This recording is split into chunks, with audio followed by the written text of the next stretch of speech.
फौज ने इमरान खान साहब की ऑफ़र रिजेक्ट कर दी और उनके साथ मुज़ाकरात करने से इनकार कर दिया। क्यों किया, कैसे किया, अब पाकिस्तान तहरीक-ए-इंसाफ क्या करेगी, ये हम आपको आज के व्लॉग में बताएंगे। और शाह महमूद कुरैशी साहब रिहा हो रहे हैं और रिहाई के बाद वो मुज़ाकरात करेंगे, किसके साथ करेंगे, क्यों करेंगे, कब रिहा होंगे, कैसे रिहा होंगे, ये भी हम आपको आज के व्लॉग में बताएंगे। और इमरान खान साहब बिल आखिर माफ़ी मांगने के लिए तैयार हो चुके हैं। किससे माफ़ी मांगेंगे, कैसे माफ़ी मांगेंगे, ये भी हम आपको आज के व्लॉग में पूरी तफसील के साथ बताएंगे। और आज के व्लॉग के आखिर में आपके जो पैगामात हैं, जो आपके मैसेजेस हैं, उनमें से एक मैसेज आज हम पढ़ के सुनाएंगे और उसका जवाब भी देंगे। लेकिन व्लॉग की तरफ जाने से पहले आपको मेरी एक रिक्वेस्ट है कि आप इस चैनल को सब्सक्राइब ज़रूर कीजिएगा और ये जो बेल आइकन है उसको ज़रूर प्रेस करें ताकि नोटिफिकेशन आप तक आते रहें। और फ़र्क साहब का ये कहना है कि अगले 15 दिनों में हमने 4 लाख अपने सब्सक्राइबर पूरे करने। मेरा ख्याल है कि शायद 30-35 हज़ार इनको चाहिए, हो सकता है हो जाए। अस्सलाम वालेकुम नाज़रीन, मैं हूं फ़ारूक अब्बास न्यूट्रल बाय जावेद चौधरी। में चौधरी साहब से आपने सुना कि हमारे सब्सक्राइबर्स कुछ बाकी हैं जो आपने देने हैं और वो कह रहे हैं कि मुझे नहीं मालूम कैसे पूरे होंगे, लेकिन मुझे मालूम है कि आपको हमने क्या दिया, अब ये पूरे हो जाएंगे। अब चलते हैं अपने व्लॉग की तरफ। व्लॉग में सबसे पहला सवाल और बहुत ही इंपॉर्टेंट क्वेश्चन, क्या फ़ौज इमरान खान से मुज़ाकरात करेगी? हमारे पास कुछ अंदर की खबर है और बहुत बड़ी खबर है। इमरान खान साहब ने कन्फ्यूजन की एक जड़ी लगाई हुई है। कभी वो एक बात करते हैं, कभी वो दूसरी बात करते हैं, कभी वो फ़ौज पे तनकीद करते हैं, कभी माफ़ीनामा तैयार कर लेते हैं, कभी पैगामात भिजवाने शुरू कर देते हैं। दर हकीकत फ़ौज क्या करने जा रही है इस तमाम रवैये के अगेंस्ट, ये आपको बता दें। इमरान खान साहब ने कल अडियाला जेल के अंदर जब सहाफ़ियों के साथ गुफ्तगू की तो उन्होंने कहा जी कि मैं मुज़ाकरात करने के लिए तैयार हूँ। फ़ौज को चाहिए कि एक अपना नुमाइंदा तय कर दे जो हमारे साथ मुज़ाकरात करे। लेकिन कुछ देर बाद उन्होंने ये भी कह दिया कि फ़ौज बिगड़े हुए बच्चे हैं और जब कोई बच्चे बिगड़ जाएं तो उनके साथ इसी किस्म का सलूक किया जाता है, ये इसी तरह तनकीद की जाती है जैसे मैंने की। फिर वो ये कहते हैं कि जी मैंने इल्ज़ामात कोई नहीं लगाए, मैंने सिर्फ तनकीद की और तनकीद करना हर शख्स का हक़ है।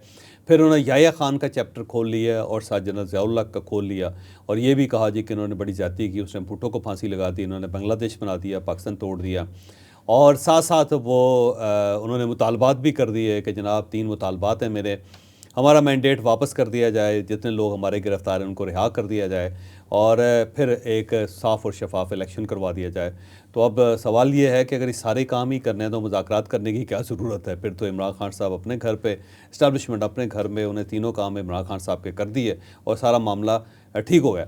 अब जो मेरी इंफॉर्मेशन है और कुछ मेरा एनालिसिस भी है वो ये है कि फ़ौज इमरान खान साहब के साथ मुज़ाकरात नहीं करेगी। फ़ौज ने इनकार कर दिया है, पहले भी इनकार कर दिया और अब भी वो इनकारी है। उनका ये कहना है कि हमारा डोमेन ही नहीं है कि हम इमरान खान साहब के साथ मुज़ाकरात करें, किसी के साथ भी मुज़ाकरात करें। ये सियासी मामलात हैं, इन्हें सियासतदानों ने खुद हल करने हैं। 2 मुतालबात हैं अफ़वाज पाकिस्तान के। एक मुतालबा ये है कि इमरान खान साहब को सिद्क़ के दिल के साथ पब्लिकली 9 मई के जो वाक़यात हैं उस पर कौम से माफ़ी मांगनी चाहिए। फ़ौज से ना मांगे, कौम से माफ़ी मांग लें। वो ये कहें कि 9 मई का वाक़या गलत हुआ है, नहीं होना चाहिए था, हमारे वर्कर्स थे, भटक गए थे और मैंने उनको इंस्ट्रक्शंस दी थी कि आपने जाके एहतजाज करना है और वो एहतजाज से आगे निकल गए, उन्होंने अंदर दाखिल हो गए और उन्होंने वहाँ पे बहुत तोड़ फोड़ की, जिस पे मुझे बड़ी शर्मिंदगी है और मैं माफ़ी चाहता हूँ और मैं यकीन दिलवाता हूँ कि आइंदा इस किस्म का कोई वाक़या नहीं होगा। तो सिद्क़ के दिल के साथ वो कौम से माफ़ी मांगे कौम के सामने। ये पहला मुतालबा है अफ़वाज पाकिस्तान का। और दूसरा मुतालबा ये है कि अगर उन्होंने मुज़ाकरात करने हैं तो उन्होंने सियासतदानों के साथ करने हैं, गवर्नमेंट के साथ मुज़ाकरात करने हैं। अफ़वाज पाकिस्तान इस मामले में शामिल नहीं होगी किसी जगह पे भी, ताकि सिस्टम जो है ना आगे बढ़ सके। अब आपका सवाल ये होगा कि एविडेंस क्या है इसका, क्योंकि ज़ाहिर है एविडेंस बेस्ड चीज़ें होती हैं। ये वैसे अफ़वाज पाकिस्तान इससे पहले भी कह चुकी है और आपको याद होगा कि DGI SPR की जो प्रेस कॉन्फ्रेंस थी उसके अंदर ये कहा गया था और बड़ा क्लैरिटी के साथ कहा गया था कि जनाब हमारे ये 2 ही मुतालबात हैं, 2 ही चीज़ें हैं जिसके ऊपर इमरान खान साहब ने या पाकिस्तान तहरीक-ए-इंसाफ ने कारबंद होना है।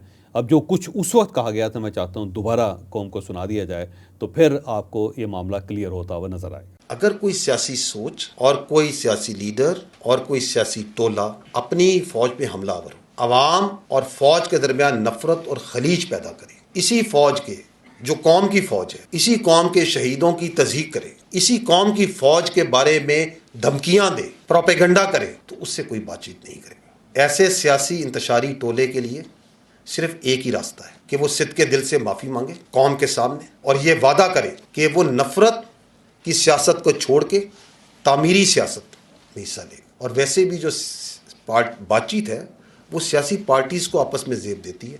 इसमें फ़ौज या इदारे बिल्कुल मुनासिब नहीं कि बातचीत में आए। तो फ़र्क साहब देख लें, इसके अंदर हर चीज़ क्लियर है, इसके अंदर कोई एम्बिग्विटी, कोई इसके अंदर ऐसी चीज़ नहीं है कि जिसके अंदर शक व शुबहात का इजहार किया जा सके।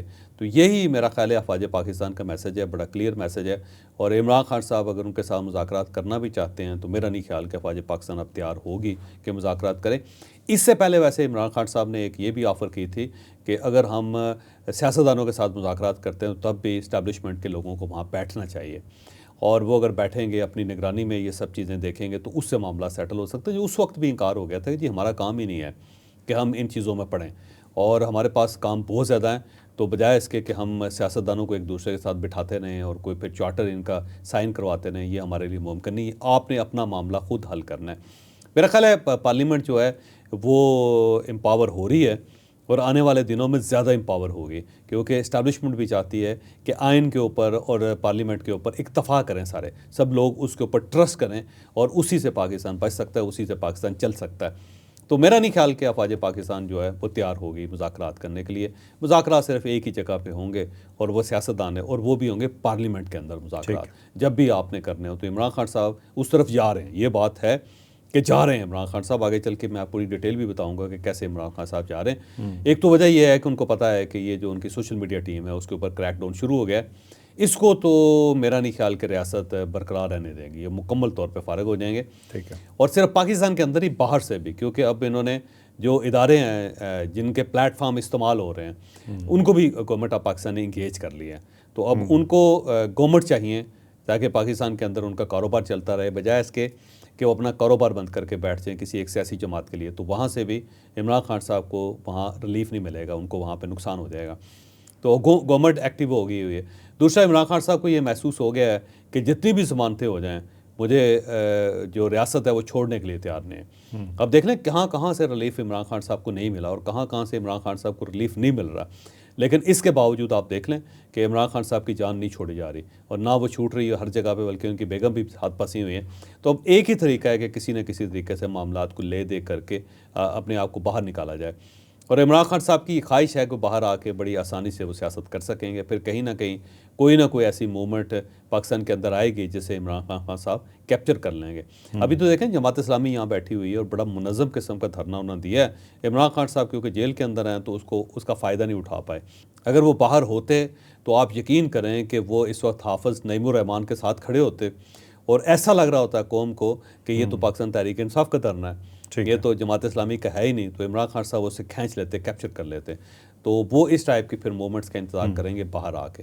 तो इमरान खान साहब के ये जो माज़रत ख़्वाना जो रवैया है या पीछे हटने का रवैया है, उसकी बुनियादी वजह यही है कि उन्हें महसूस हो गया है कि अगर मैंने मामला सेटल ना किए तो फिर मैं बाहर आता हुआ किसी को नज़र नहीं आता और इस दौरान पार्टी जो वो भी मेरे हाथ से निकल जाएगी। चौधरी साहब, जो बात आपने अभी की सोशल मीडिया के हवाले से, यही मौक़िफ़ गवर्नमेंट का भी है और आपके ख्याल में ये मौक़िफ़ बिल्कुल ठीक है कि सोशल मीडिया की वजह से इमरान खान साहब पीछे हो गए? मेरा ख्याल है क्योंकि उनकी कोर स्ट्रेंथ है ये। तो जब आपकी कोर स्ट्रेंथ ख़त्म हो जाए तो फिर आपको पता चल जाता है कि आने वाले दिनों में क्या होगा। इस वक्त तो वो इस अपनी कोर स्ट्रेंथ की वजह से जो जजेस हैं उनके ऊपर असरअंदाज हो जाते हैं, उनकी राय के अंदर तब्दीली लाने की कोशिश कर लेते हैं, मीडिया को दबा लेते हैं। वो एलिमेंट जो इनके ख़िलाफ़ हैं उनका नातका बंद कर देते हैं, उनकी ज़िंदगी अजाब कर देते हैं, और जो बयानिया इनका अपना होता है उसको वो डेवलप करके इतना बड़ा बना लेते हैं कि लोग उसको हकीकत समझना शुरू कर देते हैं। लेकिन जब आपके जिस्म से रूह निकल जाएगी तो फिर आप क्या हो गए, मुर्दा हो जाएंगे। तो सोशल मीडिया जो है वो पाकिस्तान तहरीक इंसाफ और इमरान खान साहब की रूह है। ये वो तोता है जिसके अंदर जान है इनकी। तो ये तोता अगर मर गया या इस तोते को किसी ने पकड़ लिया तो फिर वो रूह निकल जाएगी, फिर वो जान ख़त्म हो जाएगी। तो इमरान खान साहब इस हकीकत से वाकिफ़ हैं। लिहाजा मुझे नहीं लगता कि इमरान खान साहब जो हैं इन किस्म के हालात को नॉन सीरियस लें। उन्हें अंदाज़ा है कि मामला बिगड़ गया हुआ है, तो मैंने अगर अपने आप को बचाना है, अपने वर्कर्स को बचाना है, अपनी सोशल मीडिया टीम को बचाना है, तो फिर मुझे अपनी एक स्ट्रेटजी चेंज करनी पड़ेगी, मुझे प्लान बी की तरफ जाना पड़ेगा। तो इमरान खान साहब प्लान बी की तरफ बढ़ रहे हैं। ठीक है। हमारा दूसरा टॉपिक है जी मुज़ाकरात के हवाले से। शाह महमूद कुरैशी साहब के हवाले से हमने आपको खबर दी है जी कि कुरैशी साहब की करीब ज़मानत हो जाएगी, वो बाहर आ जाएंगे, वो मुज़ाकरात में शामिल होंगे। आप इस चीज़ में कन्फ्यूज़ होंगे कि मुज़ाकरात के हवाले से तो हमने आपको बता दिया कि नहीं है, लेकिन ये मुज़ाकरात जो हम आपको बताने जा रहे हैं ये कोई और मुज़ाकरात हैं। किन के साथ करेंगे, कैसे करेंगे, शाह साहब कैसे बाहर आएंगे, डिटेल जानिए। अब पाकिस्तान तहरीक इंसाफ के बहुत सारे लोग हैं, वो समझदार लोग हैं और उन सबको एहसास है कि अगर हमने मुज़ाकरात करने हैं तो फिर हमने सियासतदानों के साथ करने हैं, क्योंकि हमारी जो वेव लेंथ है, या हमारे जो कस्टमर हैं, या हमारे जो क्लाइंट हैं, या हमारे जो बिज़नेस पार्टनर्स हैं, वो सियासतदान हैं। इस्टेब्लिशमेंट के साथ हमारे मुज़ाकरात कामयाब नहीं हो सकते, और अगर हो भी गए और इक़्तिदार हमें वापस मिल भी गया तो हम ज़्यादा देर तक उस इक़्तिदार को इंजॉय नहीं कर सकेंगे, क्योंकि इस्टेब्लिशमेंट ने आज तक जिस शख्स को बिठाया है वो कंफर्टेबल नहीं रहा। तो जैसे पाकिस्तान पीपल्स पार्टी और नून लीग के दरमियान एक चार्टर ऑफ डेमोक्रेसी हुआ था, और वो अभी तक उसके ऊपर कारबंद हैं इतनी ज़्यादा दुश्मनियों के बावजूद। तो उन लोगों का ख्याल ये है कि इमरान खान साहब को राज़ी करना चाहिए और हमें सियासतदानों के साथ मुज़ाकरात करने चाहिए, और अफवाज पाकिस्तान भी कह रही है कि आप सियासतदानों के साथ मुज़ाकरात करें।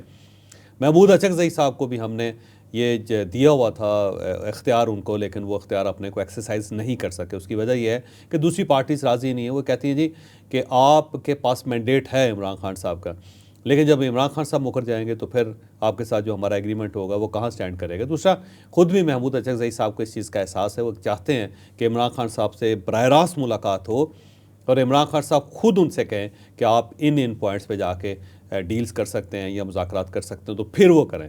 वो सिर्फ उमर अयूब साहब के कहने पे या गौहर खान साहब के कहने पे या असद कैसर साहब के कहने पे वो इतना बड़ा वज़न नहीं उठाने के लिए तैयार। तो वो एक साइड से ये है।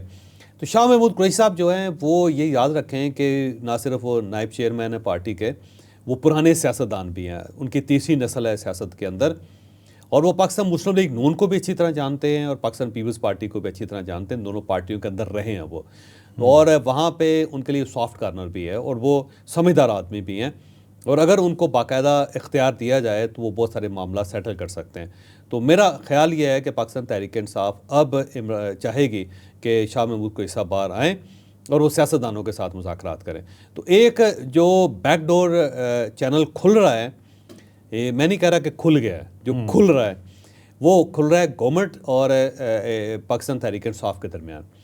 और उस चैनल के ज़रिए शाह महमूद कुरैशी साहब की ज़मानत हो जाएगी। मेरा ख्याल है कि जब गवर्नमेंट वहाँ पे कंटेस्ट नहीं करेगी, या इनके प्रोसिक्यूटर जनरल जो हैं वो अपने आप को थोड़ा सा स्टेप डाउन कर लेंगे, या एडवोकेट जनरल जो हैं वो प्रॉपर नहीं लड़ेंगे केस, या जैसा आपको इख्तियार दे देंगे जी आप इनकी ज़मानत ले लें, या फिर अटॉर्नी जनरल ऑफ पाकिस्तान वहाँ पे थोड़ी सी नरमी दिखाएंगे तो उनकी ज़मानत हो जाएगी।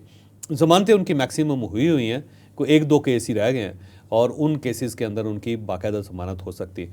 और अगर वो बाहर आ गए तो फिर पाकिस्तान पीपल्स पार्टी को इंगेज करेंगे, पाकिस्तान मुस्लिम लीग नून को इंगेज करेंगे, और फिर ये गिव एंड टेक करके कोई ना कोई ऐसा एक फार्मूला तय कर लिया जाएगा जिससे मामलात आगे बढ़ सकेंगे। और मामलात जो हैं 3-4 ही होंगे। एक तो उन्हें ये कहा जाएगा कि आप इस गवर्नमेंट को तस्लीम कर लें, और मेरा ख्याल है शाह महमूद कुरैशी साहब दुखी दिल के साथ इस गवर्नमेंट को तस्लीम कर लेंगे कुछ अर्से के लिए। वो ये डिक्लेयर करेंगे कि जी इतने अरसे के लिए हमारा एक पावर शेयरिंग फार्मूला तय हो गया, और उसमें फिर ये जो गवर्नमेंट है या इलेक्शन करवा देगी या फिर इस्तीफ़ा दे देंगे, ठीक है, और साइड पे हो जाएंगे। और फिर उसके बाद अगर हम अपनी गवर्नमेंट बना सके तो हम अपनी गवर्नमेंट बना लेंगे, और फिर हम एक साफ़ शफाफ इलेक्शन की तरफ जाएंगे। और साफ़ शफाफ इलेक्शन के लिए जो इस्लाहात करनी है वो ये करेंगे। चीफ इलेक्शन कमिश्नर का फ़ैसला करेंगे, जो एक ऐसा बंदा हो जो इंडिपेंडेंट हो और वो ठीक फ़ैसला कर सके, उसका फ़ैसला हो जाएगा। फिर एक चार्टर ऑफ इकॉनमी कर लेंगे ताकि इन चीज़ों को ना छेड़ा जा सके। 20 साल के लिए वो चार्टर ऑफ इकॉनमी हो जाएगा। फिर पाकिस्तान के अंदर प्रोटेस्ट नहीं होने चाहिए, इसके ऊपर सारे कंप्रोमाइज़ कर जाएंगे कि अगर पाकिस्तान तहरीक इंसाफ की गवर्नमेंट हो तो पाकिस्तान मुस्लिम लीग नून और पाकिस्तान पीपल्स पार्टी कोई जलसा नहीं करेगी, कोई धरना नहीं देगी, कोई जुलूस नहीं निकालेगी, ताकि पाकिस्तान जो है वो डिस्टर्ब ना हो सके। और हम लोग भी नहीं करेंगे, ये लोग भी नहीं करेंगे, और जहाँ जहाँ जिस चीज़ की गवर्नमेंट है वो बड़े स्मूथली उस गवर्नमेंट को चलाता रहे। तो इस टाइप का मेरा ख्याल है एक फार्मूला शाह महमूद कुरैशी साहब के ज़रिए तय हो जाएगा। मुझे लगता है कि आने वाले चंद दिनों में या आने वाले चंद हफ्तों में शाह महमूद कुरैशी साहब की ज़मानत हो जाएगी, और वो मुज़ाकरात के लिए बड़ा अहम किरदार अदा करेंगे। लेकिन वो मुज़ाकरात होंगे सियासी जमातों के साथ, सियासी जमातों के साथ। ठीक ठीक। नाज़रीन, चलते हैं अपने लास्ट टॉपिक की तरफ, उसके बाद हम शामिल करेंगे अपने सवाल को। पीटीआई की मुल्ज़मान की लिस्ट बहुत लंबी है जी। कभी अमेरिका दुश्मन हो जाता है, कभी आर्मी चीफ के ख़िलाफ़ बात होती है, कभी गवर्नमेंट के ख़िलाफ़ बात होती है, कभी चोर चोर का बयानिया होता है। इस हद तक इल्ज़ामात हैं कि शायद हम आपको बताने में आए तो घंटा गुजर जाए। लेकिन बहरहाल सबसे बड़ा सवाल अब ये पैदा होता है, क्योंकि आर्मी ने, इस्टेब्लिशमेंट ने ये डिमांड की है कि माफ़ी मांगे। क्या इमरान खान साहब ये सब कुछ करने के बाद माफ़ी मांगेंगे? क्वेश्चन ये है। इसके लिए हम आपको कुछ अंदर की खबर दे रहे हैं, वो आपको चॉइस बताएंगे। अच्छा, वैसे इमरान खान साहब का अगर मिजाज देखा जाए, उनका बैकग्राउंड देखा जाए, तो ऐसे महसूस होता है कि जैसे वो माफ़ी नहीं मांगेंगे। ऐसे ही कहता है ना, उनका पॉस्चर ही ऐसा है, पर्सनैलिटी ऐसी है कि खान ने कभी माफ़ी नहीं मांगी। लेकिन इमरान खान साहब ने माफ़ी मांगी बहुत ज़्यादा, आपको अंदाज़ा नहीं है। बहुत जगहों पर उन्होंने माफ़ी मांगी है, बल्कि एक जज साहिबा के जाके जब उन्हें कोर्ट ने कहा ना जाके माफ़ी मांगे उनसे, तो वहाँ उनकी अदालत में जाके उन्होंने उनके लीडर से कह दिया था कि मैं आया ज़ेबा चौधरी साहिबा से मिलने के लिए, वो यहाँ पे नहीं थी। तो उन्हें कहते इमरान खान आया था, वो अपने रवैये पे माज़रत हुआ है। उन्होंने वहाँ पे माज़रत की थी, ये भी जहन में रखें। वो एक छोटी जज थी, उनके ऊपर भी माज़रत उन्होंने की, क्योंकि दूसरी साइड पर उन्हें महसूस हुआ है कि तौहीन अदालत का फ़ैसला हो जाएगा मेरे ख़िलाफ़। अच्छा, इसके अलावा आप देख लें कि मौलाना फजलुर रहमान साहब के मामले में क्या क्या नहीं किया उन्होंने, कहाँ कहाँ वो नहीं गए। और उसके बाद मौलाना फजलुर रहमान साहब के घर जाके उनकी पार्टी मिली, तो कैसे मिले। और उसके बाद आप देख लें, कोई पार्टी का शख्स जो है वो मौलाना फजलुर रहमान साहब के ख़िलाफ़ बात नहीं करता, तो ये माफ़ी नहीं है तो और क्या है, माज़रत नहीं है तो क्या है। महमूद अशरफ ज़ई साहब के बारे में उन्होंने क्या क्या नहीं कहा था, लेकिन उसके बाद आप लेते हैं महमूद अशरफ ज़ई को उन्होंने अपना नुमाइंदा बना दिया। तो ये क्या है, ये यू टर्न भी है, माफ़ी भी है, अपने पुराने रवैये पर नदामत भी है, शर्मिंदगी भी है। फिर शाह महमूद कुरैशी साहब के बारे में वो क्या नहीं कहते थे, और जब वो पाकिस्तान पीपल्स पार्टी के अंदर थे। फिर आप याद करें शेख रशीद के बारे में उनका क्या क्या नहीं कहना था, और शेख रशीद के साथ उनके मामलात कितने सेटल हुए। फिर MKM के साथ उनका क्या रवैया था, और MKM को तो ज़िंदा लाशें उन्होंने कहा। फिर MKM के बाकायदा वो 90 जाके उन्होंने जाके वहाँ पे मामलात अपने सेटल किए थे। तो हम इसको ये नहीं कहते कि उन्होंने चले पब्लिकली उन्होंने हाथ जोड़ के कह दिया कि जी मैं आपसे माफ़ी चाहता हूँ, लेकिन जब आप अपने रवैये में यू टर्न लेते हैं और अपने दुश्मन को या जो पंजाब के सबसे बड़े डाकू को जब आप प्रेसिडेंट बनाते हैं अपनी पार्टी का, तो ये माफ़ी होती है और क्या होती है जी, मुझे बताएं। को पब्लिकली ये तो नहीं आपने हाथ जोड़ के खड़े हो जाना। लेकिन इस बार याद रखिएगा कि इमरान खान साहब माज़रत करने के लिए तैयार बैठे हुए। उसकी बुनियादी वजह यह है कि उन्हें ये महसूस हो गया कि 9 मई का जो मामला ये मेरे गले पड़ गया, इससे मेरी जान नहीं छूट सकती। और जहाँ जहाँ से उन्होंने ज़ोर लगा सकते थे उन्होंने ज़ोर लगाया, लेकिन उनका बस नहीं गया। तो अब किसी भी दिन इमरान खान साहब ये कह देंगे कि जनाब ये मुल्क नहीं चल रहा, और इस मुल्क के लिए और अपने वर्कर्स के लिए, अपनी पार्टी के लिए, और इसलिए कि कहीं ऐसा ना हो कि हमारी इस्टेब्लिशमेंट जो है पूरी दुनिया में बदनाम हो जाए, और फ़ौज जो है उसको लोग मिसयूज़ करना चाहते हैं, पूरी दुनिया मिसयूज़ करना चाहती है, या पाकिस्तान मुस्लिम लीग नून इस सूरत हाल का फ़ायदा उठाना चाहती है। तो सिर्फ मेरी माफ़ी मांगने से अगर ये मामला सेटल हो सकते तो मैं माफ़ी मांग लेता हूँ। ये देखें मेरे हाथ जुड़े हुए हैं, मैं माफ़ी मांग लेता हूँ।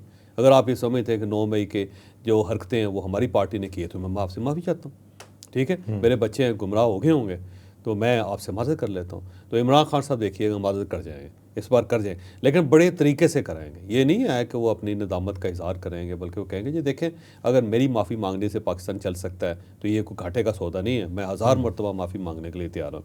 ये लफ्ज़ आप याद रखिएगा कि पाकिस्तान अगर मेरी माफ़ी मांगने से चल सकता है, आगे बढ़ सकता है, कायम रह सकता है, इसके इश्यूज़ ख़त्म हो सकते हैं, और 24 करोड़ लोगों को सस्ती बिजली मिल सकती है, कोई इकॉनमी बेहतर हो सकती है, तो मैं 1000 मरतबा माफ़ी मांगने के लिए तैयार हूँ। और हमारी दुआ है वो कर दें इमरान खान साहब, और ये कर देंगे इमरान खान साहब, क्योंकि इमरान खान साहब उस साइड पे चल रहे हैं। क्योंकि उससे पहले आप देख लें कि कभी वो जिक्र ही नहीं करते थे कि 9 मई जो है उसका मैं ज़िम्मेदार हो सकता हूँ, या मैंने अपने वर्कर से कहा था कि आप जाके GHQ के सामने धरना दें, या अगर मुझे गिरफ़्तार किया गया तो कंटोनमेंट के सामने आपने एहतजाज करना है। वो मानते ही नहीं थे, वो ये कहते थे इनके अपने लोग हैं, हम तो गए ही नहीं वहाँ पर। लेकिन ऑल ऑफ सडन आपने देखा कि उनके अंदर ये तब्दीली आई, और तब्दीली आई, सारी पार्टी बड़ी हैरान होगी कि ये तो हमारा मौक़िफ़ ही नहीं था। बाबर अवान साहब उनको रोकते रह गए, लेकिन उन्होंने माना और वापस जाके फिर वापस आए, और वापस आके उन्होंने कहा जी ये मेरा मौक़िफ़ यही है। और फिर जब पार्टी सारी ने तरदीद की तो अगले दिन फिर उन्होंने कहा कि जी मैंने ये कहा था, बल्कि कंटोनमेंट्स का नाम भी उन्होंने उसके अंदर शामिल किया। और उसके बाद फिर उन्होंने कहा जी मैं अफवाज पाकिस्तान के साथ मुज़ाकरात करने के लिए तैयार हूँ, अपना नुमाइंदा तय कर। तो इमरान खान साहब बड़ी तेज़ी से उस साइड पर बढ़ रहे हैं, ठीक है। और इस बढ़ने का मकसद ये पहली स्टेज यही है ना जी, कि आप तस्लीम कर लें जी कि मैंने अपने वर्कर से कहा था, ये फर्स्ट स्टेज है ना जी। फिर उसके बाद आप ये भी मान लें कि सिर्फ GHQ का नहीं कहा था, मैंने सारे कंटोनमेंट्स का कहा था, ठीक है, और वो उन्होंने मान लिया। और तीसरा ये है कि मुज़ाकरात की आप दावत देते हैं, दे दी उन्होंने।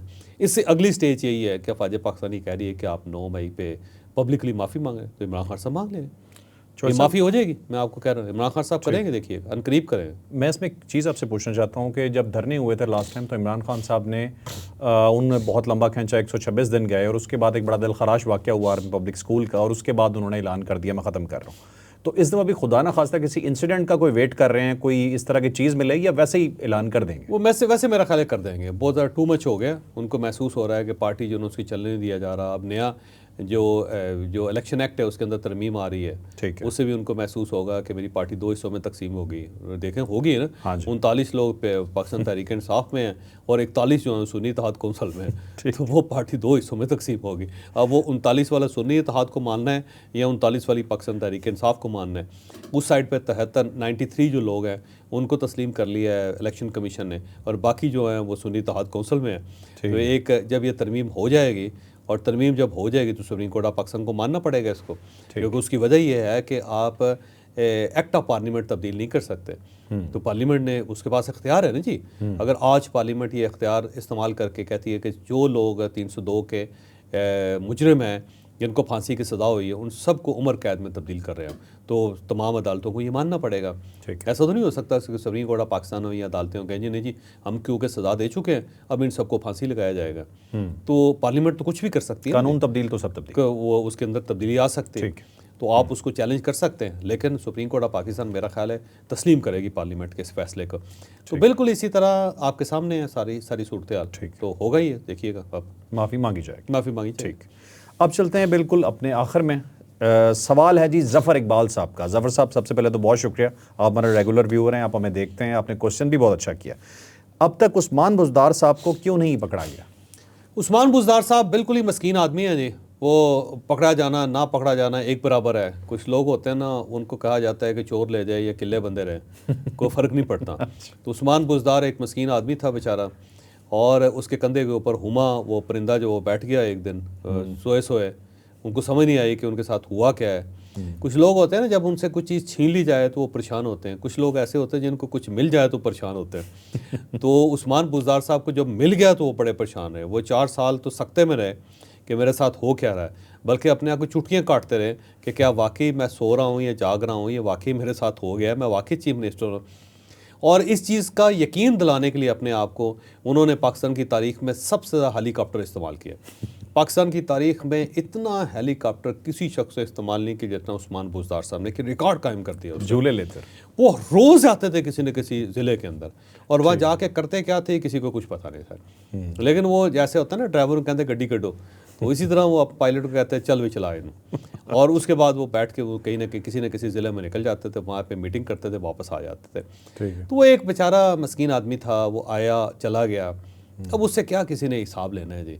वो कहते हैं दरवेश जो होते हैं मस्कीन होते हैं उनका हिसाब नहीं लिया जाता, उनको माफ़ किया जाता। तो उस्मान बुज़दार साहब को सबने माफ़ कर दिया, भूल भी गए, बल्कि उस्मान बुज़दार साहब खुद भी भूल गए कि मैं कभी चीफ मिनिस्टर होता था।